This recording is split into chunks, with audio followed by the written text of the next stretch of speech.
Good morning students. Exercise हमारी आपकी चल रही थी बीज प्रश्नावली। बीज प्रश्नावली में आपका सवाल लिख दिया था, सवाल नंबर 9 हो सकता है ना बताया गया हो, इसी तरह देख लो। ठीक, कह रहा है कि कोई त्रिभुज एबीसी है और एबीसी के जो है आपको निर्देशांक भी दिए गए हैं। एबीसी के आपको निर्देशांक दिए गए हैं। कह रहा है कि एक त्रिभुज एबीसी के शीर्ष हैं। ए के निर्देशांक 4,6 दिया है। ए के निर्देशांक क्या है? 4,6 दिए गए हैं, कोई दिक्कत नहीं। बी के निर्देशांक क्या दिए गए हैं? 1,5 दिए गए हैं। सी के निर्देशांक आपको दिए गए हैं 7,2। 7, अगर आपको इतना होता तो आप इसका दूसरा क्षेत्रफल निकाल लेते, लेकिन कह रहा आगे है कि भुजाओं AB और AC को, भुजाओं AB और AC को क्रमशः D और E पर प्रक्षेप करते हैं। ये D और E जो है आपको प्रक्षेप कर रहे हैं भी, कोई दिक्कत नहीं। अब कह रहा है कि AD अपान AB बराबर में आपको दिया है AE अपान AC बराबर में दिया है 1/4।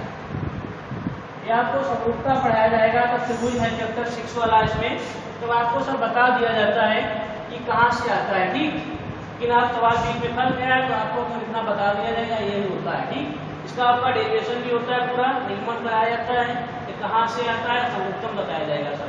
अब बताओ आपको क्या दिया है? AD अपान AB और AE अनुपात AC दिया है और 1/4 दिया है। कोई दिक्कत? अब बताओ भैया, इसमें देखो कुछ कह रहा है कि त्रिभुज ADE का क्षेत्रफल ज्ञात कीजिए और इनकी तुलना ABC के। तो ADE का भैया हमें देखो A के निर्देशांक पता है, लेकिन D और E के निर्देशांक नहीं पता है। तो हम D और E के निर्देशांक कैसे पता करें? यदि हमें इसका विभाजन पता हो जाए कि कितने अनुपात में बांट रहा है, तो 1 है या 3 है या 4 है, तो यहाँ से विभाजन सूत्र का सूत्र लगाएंगे तो D का निर्देशांक पता हो जाएगा। इसी तरीके से घर लगाएंगे।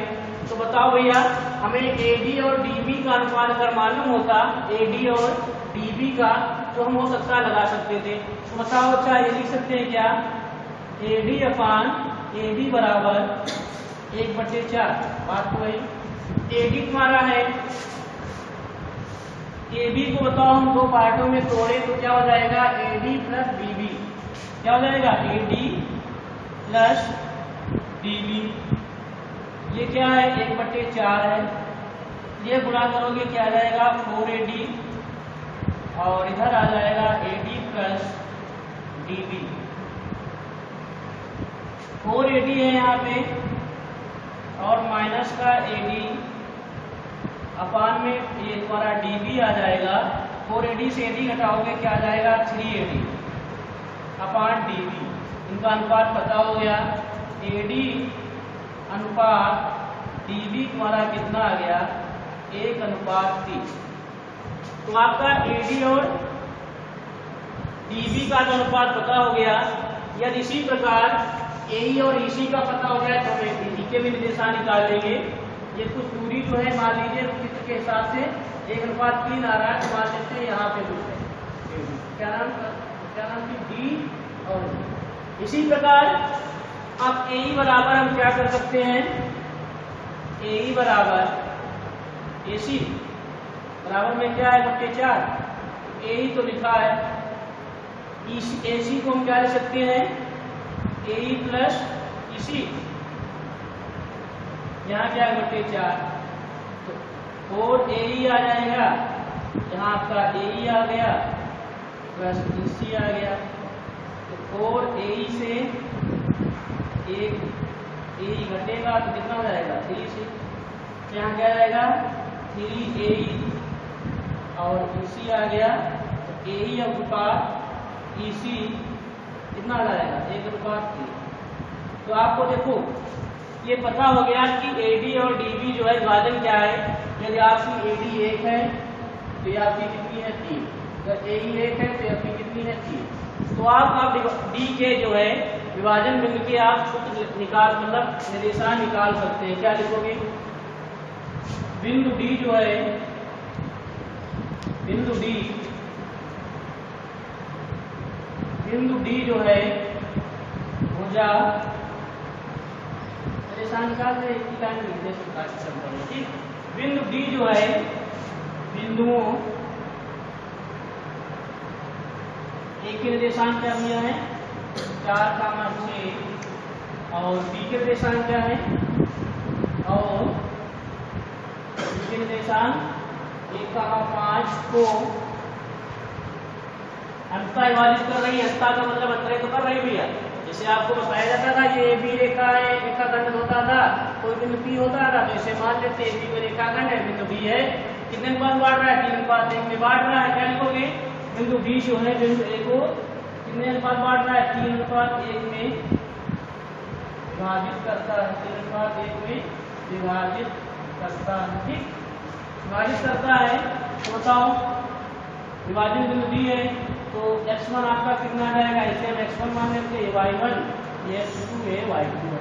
x1 आपका कितना है 1 है, x2 कितना है 4 है, y1 आपका कितना है हिसाब से हो जाएगा 5, y2 कितना हो जाएगा 6, m1 का मान आपका 3, m2 का मान 1। ठीक, क्या लिखोगे? विभाजन सूत्र से, विभाजन सूत्र से अब बताओ विभाजन बिंदु डी के निर्देशांक, विभाजन बिंदु बी के निर्देशांक, बी के निर्देशांक बताओ डी के। देखो भैया सवाल नंबर 7.4 जो थी उसका सवाल नंबर 13 जो है 7.4 का सवाल नंबर जो 13 है उसका आंसर नहीं आ रहा है। ठीक, उसका आंसर आपका 23 आएगा, क्योंकि अगर आप 7 या 31 बटे कुछ लिखा है 9 इसको रखोगे तो त्रिभुज का क्षेत्रफल 0 आता है। उसने कहा क्या था 2 होना चाहिए। ठीक, उसमें आपका k का मान 23 आ रहा है। विभाजन बिंदु बी के निर्देशांक m1 x2 plus m2 x1 अपान में क्या होता है m1 plus m1 y2 plus m2 y1 अपान में क्या होता है m1 प्लस m2। ठीक है, अब बताओ m1 का मान कितना है 3, x2 का मान 4, m2 का मान 1 है, x1 का मान 1 है और m1 का मान 3 1। इसी प्रकार m1 का मान 3 है, y2 का मान 6 है, m2 का मान 1, y1 का मान 5 है, अपान में 3 प्लस 1 है।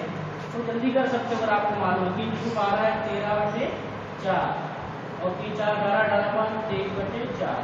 तो आपको बिंदु डी के निर्देशांक क्या पता हो गए 13/4 और 23/4। इसी प्रकार यदि आपको ए के निर्देशांक निकालना हो मतलब बिंदु ई के निर्देशांक निकालना हो तो इसको इतना देख रहे हो इसको उतार लेना आप लिखो। हम मान लेते हैं इसी प्रकार क्या है ए के निकाल ए मतलब क्या ए रेखाखंड जो है ए भुजा जो है इसको बिंदु ई किसमें बांट रहा है 3:1 में विभाजित कर रहा है। तो क्या लिखोगे बिंदु ई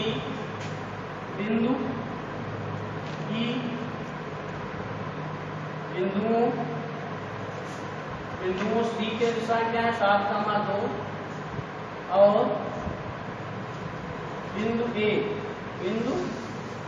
ए क्या है 4,6 को 3:1 के अनुपात में विभाजित करता है, 3:1 के अनुपात में विभाजित करता है। अब बताओ x1 का मान कितना हो जाएगा 7, x2 का मान 4, y1 का मान 2, y2 का मान 6, m1 का मान 3, m2 का मान 1। क्या लिखोगे विभाजन सूत्र से विभाजन सूत्र बताओ क्या भैया है बिंदु ई के निर्देशांक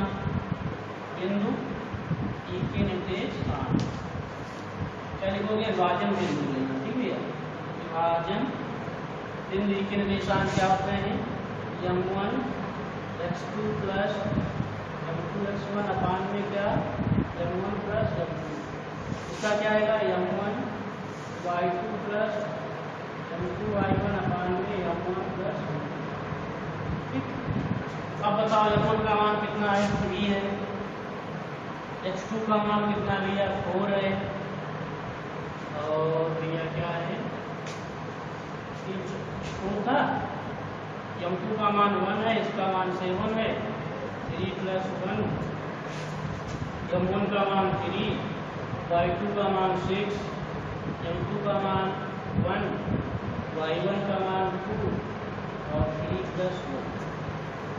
अब देखो भैया 3 को 12, 12 7 19, 19 बटे 4, 18 18 तो 20, 20 बटे 4, 4 पंचे 20, निर्देशांक क्या आ गया 19 बटे 4 है, इसको क्या है 5, 3 को 12 12 तो 19 सही है, इसके निर्देशांक क्या आ गया 19 बटे 4 और 5। हो गए त्रिभुज ADE का क्षेत्रफल क्या होता है साहब 1/2 x1 y2 minus y3 plus x2 y3 minus y1 plus x2 x3 y1 minus y1। अब यह देखो इसे आप मान लेते हैं x1 है, टेबल से मिटा दिया तो कितनी बार मानना पड़ेगा पता नहीं, x1 y1 ये x2 और ये y2, ये x3 और ये y2। ठीक, देखो भैया x1 का मान कितना है,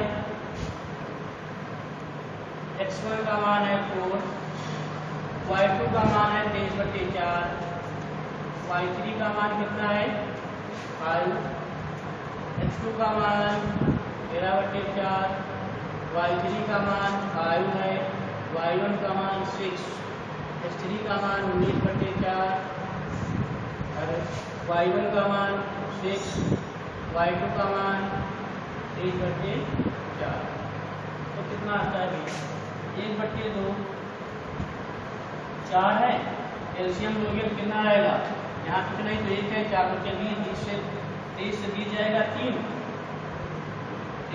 13 बटे 4 माइनस का क्या जाएगा 13 बटे 4, 5 से 6 जाएगा माइनस का 1 3। अब देखो 19 बटे 4 लिखा है, 4 छक 24, 24 से 23 जाएगा 1 बटे 4, कटने हटने वाला पता नहीं लग रहा, ये कटेगा कुछ, देखते हैं 1 बटे 2 3 है, माइनस का 13 बटे 4 है, प्लस का 19 बटे 4।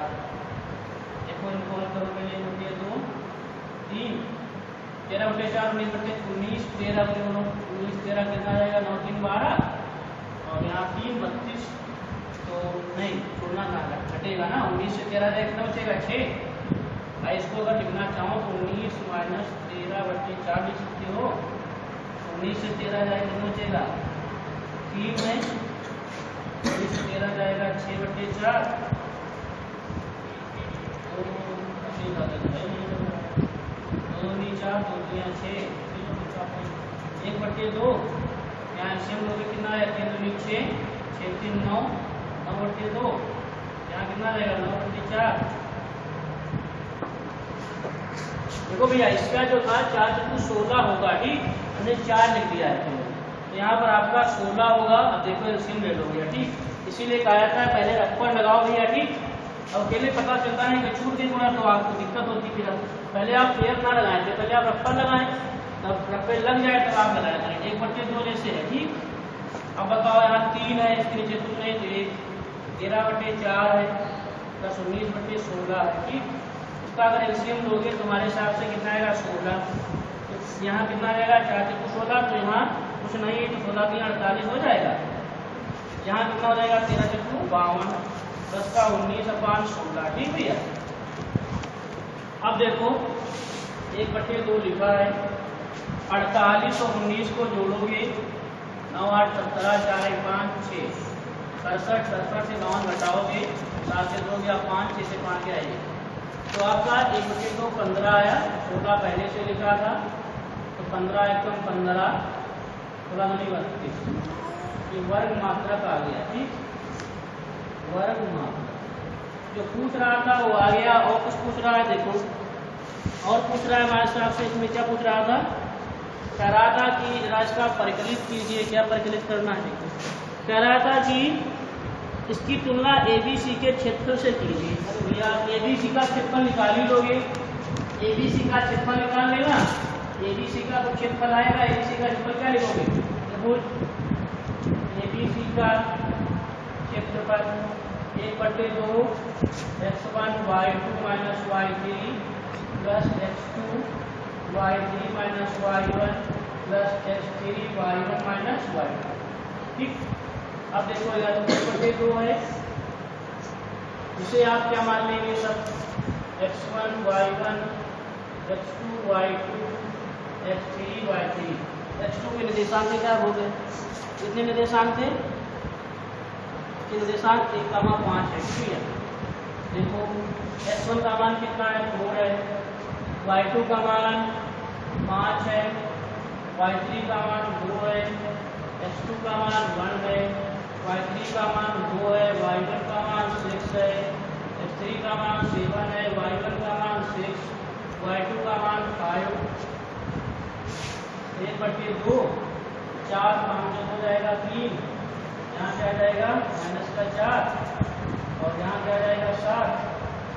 तो आपका आ जाएगा 1/2 तो पहले भी लिखा है 4 यहाँ 12 माइनस का 10 का 3 तो 12 3 15/2 आ जाएगा। ठीक भैया। अब बताओ तो ABC का क्षेत्रफल कितना आ गया? 15/2 वर्ग मात्रा। इसका अनुपात पूछ रहा है। अनुपात बताओ। तो ABC का क्षेत्रफल किसमें कितने पूछ रहा था? ABC में 15/2। उसका कितना आएगा? 15/32।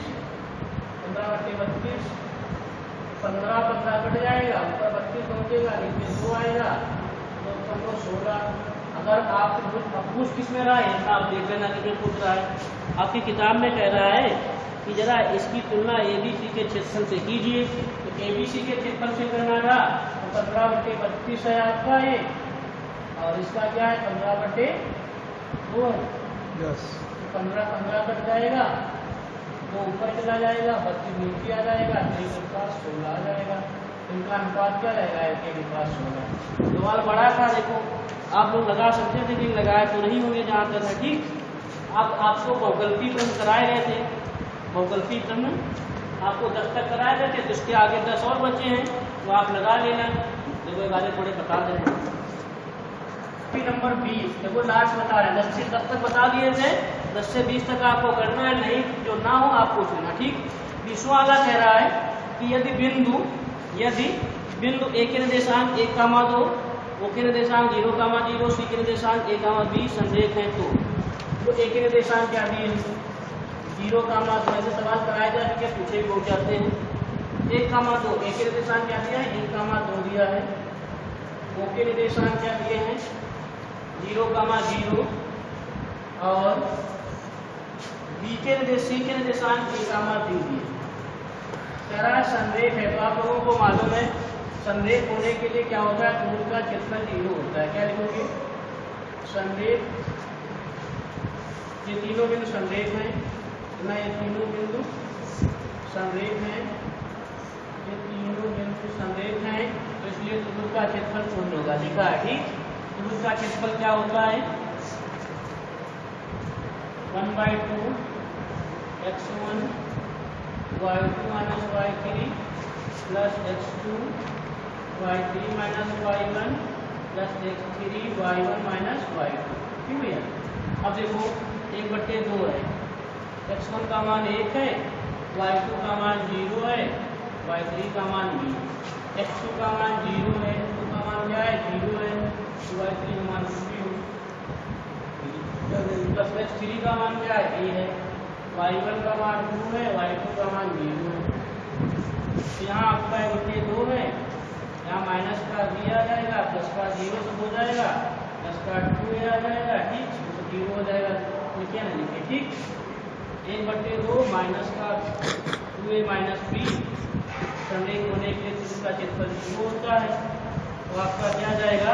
0 × 2 आया, 2a माइनस b हुआ, 0 हुआ, 2a बराबर माइनस b हुआ, 2a बी बराबर क्या आ गया, 2a आ गया।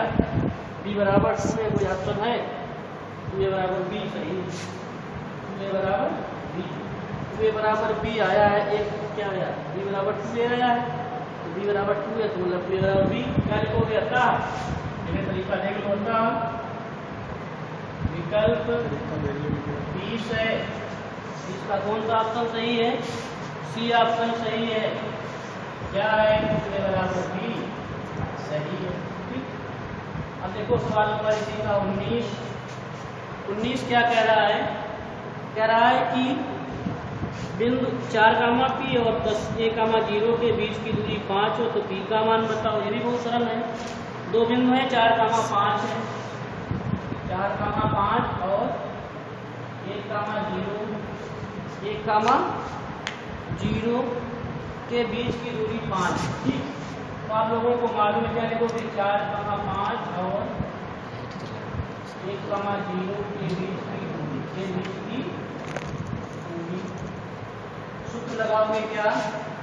x2 - x1 का whole square plus y2 - y1 का होल स्क्वायर। x2 का मान और दूरी 5 दी है आपको। x2 का मान आपका कितना हो जाएगा? 1, x1 का मान 4 है, y2 का मान 0 है, y1 का मान 5 है। यहाँ क्या जाएगा? 3 का स्क्वायर प्लस 5 का स्क्वायर, 5 पहले से लिखा है, 3 या 9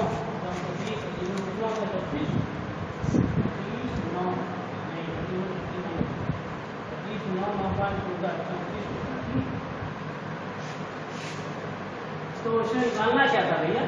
दिया होगा। अरे 4, P दिया है, 5 कहाँ पे? 4, P दिया है, किस दिया? 4, P दिया और 1, 0 दिया है। वही सोच रहे हैं निकालना क्या है। तो दिए 4, P दिया था, तो भाई x2 का मान तो आपका कितना हुआ? सही। x1 का मान 4 हुआ, सही है। y2 का मान 0 है, सही। y1 का मान 3 यहाँ 3 रख लिया, 3 या 9 तो 30 का रह गया। ठीक, क्या लिखोगे? दोनों वर्ग करने पर, दोनों वर्ग करने पर, दोनों वर्ग किया तो यहाँ क्या आ जाएगा? 25 आ जाएगा। यहाँ 3 या 9 25 स्क्वायर, 25 - 9 30 स्क्वायर, 25 9 जाएगा, 16 बचेगा। 16 P आया। देखो अंडर रूट 16 है जो P बराबर आपका प्लस माइनस का 4 आएगा। इसीलिए इसने पूछा है, क्योंकि आप लोग क्या करेंगे, इसमें ऑप्शन देखो दे दिया है केवल 4, केवल -4। आप लोग ऐसे बहुत जल्दी कर देते हैं, जल्दी मोड़ते हैं, तो P स्क्वायर बराबर क्या लिखेंगे? 4 स्क्वायर, P बराबर 4, कट से मारेंगे तो P का आंसर आ गया। तो ऐसा याद रखना, अंडर रूट में कोई संख्या होती है तो उसके द्विघात होता है। तो द्विघात का मतलब होता है 2 मान आने चाहिए इसके। तो 2 मान वाला कौन ऑप्शन फंस रहा है आपका? 2 मान वाला ऑप्शन आपका फंसा है कौन सा? 19 का बी। तो 19 का बी आ जाएगा, अतः विकल्प बी सही है। देखो इसी का 18 नंबर जो है, 18 वाला सवाल कराया जा चुका है। इसे निम्नलिखित के शीर्ष है बताना है कि समचतुर्भुज आयत है, सभी भुजाओं के बीच की दूरी निकाल लेंगे। अगर दूरी बराबर आती है और विकर्ण बराबर आते हैं तो आयत है, समचतुर्भुज है, वर्ग है। अगर आमने सामने भुजाएं बराबर आती है, विकर्ण बराबर आते हैं तो आयत है। अगर विकर्ण बराबर नहीं आते हैं तो क्या हो जाता है? समांतर चतुर्भुज।